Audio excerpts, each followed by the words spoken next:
Good morning, सुप्रभात, नमस्कार, राम राम।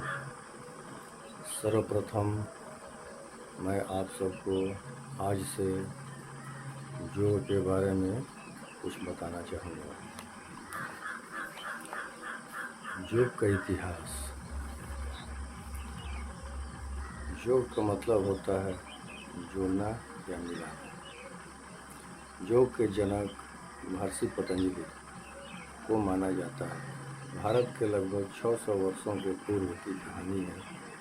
नाग जनजाति के नाग मुनि महर्षि पतंजलि 3 शास्त्रों के ज्ञाता थे।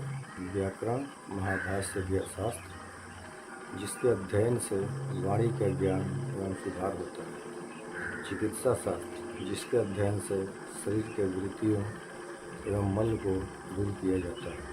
योग शास्त्र, योग शास्त्र की रचना करके चित्त अवलिक मन की वृत्तियों को दूर किया था। योग के प्रथम सूत्र हैं अनुशासनम। यदि तीनों शास्त्रों के ज्ञाता थे तो वह एक अद्भुत प्रतिभाशाली व्यक्ति थे। योग की परंपरा तो आदिकाल से चली आ रही है, परंतु सांख्य दर्शन के बाद उस पर आधारित सांख्य दर्शन को आधार मानकर महर्षि पतंजलि ने अपनी प्रस्तुति लिखी। सांख्य दर्शन के जनक सबसे पुराना महर्षि कपिल है। योगों में सबसे सिद्ध पुरुष महर्षि कपिल है। उनके जैसा आज तक कोई भी इंसान योग को सिद्ध नहीं किया है। खजुराहों के मंदिरों में सांख्य दर्शन के अद्भुत मूर्तियां हैं। आदि योग भगवान शिव के समान में बना महादेव मंदिर खजुराहो में है। मनुष्य की प्रत्येक चेतना शुद्ध एवं देव है। पूरे देश में 500 वर्षों से सबसे ज़्यादा भगवान शिव की पूजा की जाती है तथा देवालयों में सबसे ज़्यादा महादेव शिव की मंदिर ही मिलते हैं। गोरखनाथ के गुरु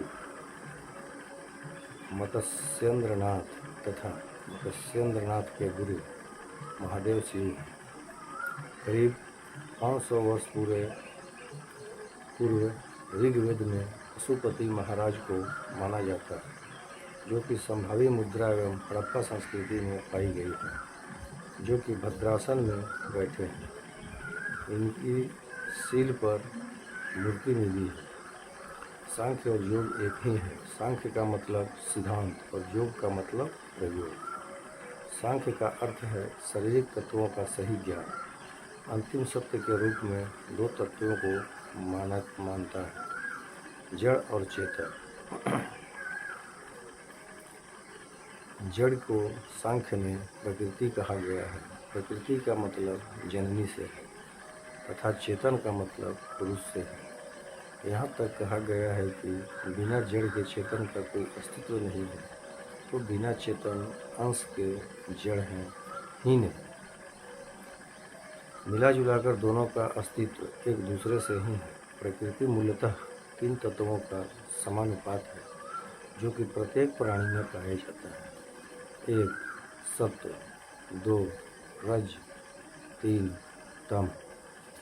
इन मूल तत्वों को सूक्ष्म तत्व अर्थात त्रिगुण कहते हैं।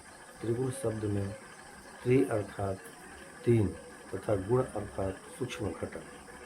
प्रत्येक घटक के मूल गुण धर्म के विषय में इस प्रकार जानकारी है।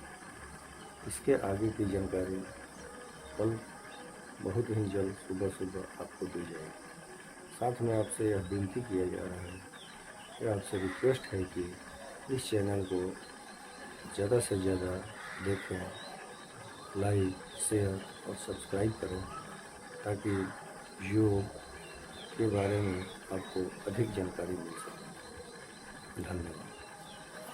नमस्कार।